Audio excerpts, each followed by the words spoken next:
feel how I thought I would feel right now in training camp. You know, legs come and go. You know, my back's starting to get a little better, so you know that's a good thing. Was the rest just cautionary or something that you felt needed at that time? Not just something me, myself, and coach, and the training staff just discussed before training camp even started. You know, they're gonna give me a couple of days throughout training camp just to, you know, kind of get my body back.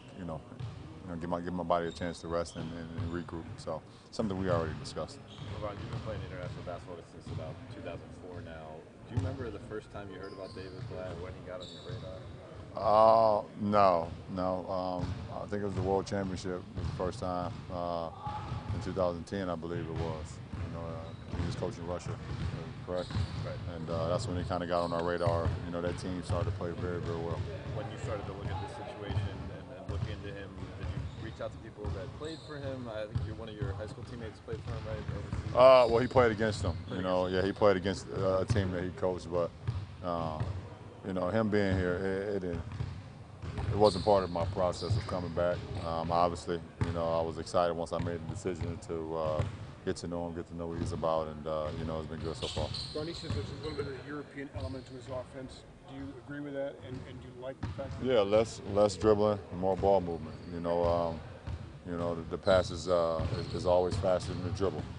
You know, and I've been able, in my last 4 years of play, you know, under a system where we like to pass more than the dribble as well. And even though there's going to be times we don't dribble the ball, of course, because we have guys that can handle the ball, but you know, when you can move the defense from side to side, you know, with the pass, you know, it will break down at some point. It's been a week. Are the guys catching up?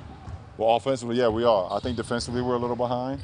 You know, rightfully so. We're putting in a new system, and guys are, you know, we still have to communicate a little bit more. You know, work our voices. But I think offensively we're starting to catch on. What challenges will Maccabi present that you guys haven't seen yet?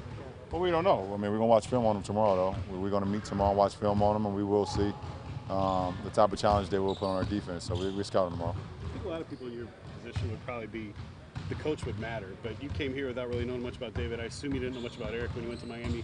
Why is it that it just doesn't seem like coaches aren't that big of a, I don't want to say it's not that big of a deal to you, but it's not maybe the emphasis that other guys would make it. I'm coachable. You know, I'm very coachable, so it never really mattered to me. You know, I don't go into, you know, saying I know it all. You know, every coach and every guy has his own system and has his, you know, what he believes in. So I'm a very coachable guy. You know, I believe I can help as well. I got a high basketball IQ, I think. So, but as far as, you know, picking a team or going somewhere because of a coach, it's never been my thing. And if you and David had any conversations about the way the schedule comes out in the preseason, him versus his old team, Maccabi, you versus your old team in the Heat when you go to. Well, I know. I think it's a good game for him. You know, it's a lot of special meaning. You know, going against his former team for sure. We haven't had a conversation about it, but I'm just trying to guess it. But you know, it's not much of an issue for me. You know, going against Miami, I think it's a preseason game. You know, it's not you know, it's in Brazil, so it's not really on an NBA floor as well. But it gives us an opportunity to continue to broaden the game in a huge worldwide aspect, and I think it'd be great for both teams. When you're working with a coach, how much of a coach's responsibility, in your view, is the tactical stuff, and how much of it is just managing personalities and issues on a roster and that kind of? Well, I don't know the percentages, but it works hand in hand. I think as a head coach, you have to. I think you have to manage a lot of different personalities, a lot of different egos, and good egos, you know, or bad egos at times, and also the tactical part of things.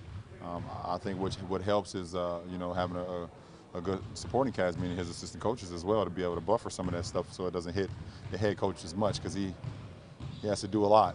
You know, he has to worry about playing time with guys in the system, and you know, where should I have guys on the floor, and you know, manage personalities, and at the same time try to win ball games.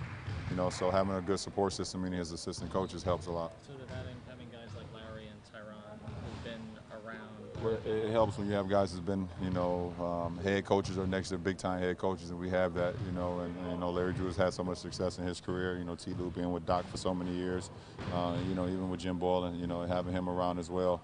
And we got some guys, you know, James Posey has won 2 championships, so you know, we have a lot of guys here that's seen it, been in it, and know how to approach it. LeBron, we've talked a lot about David's offensive philosophy. How would you describe his defensive philosophy? I mean, what do you see from him on that? Well, early, loud, and continuous is what he always talk about. ELC. You know, defensively we have to be early. With our communication, we have to be loud. You know, so guys know exactly where we're at on the floor with the protection, and it has to be continuous. And that's what we do every single day. We have to continue to do that.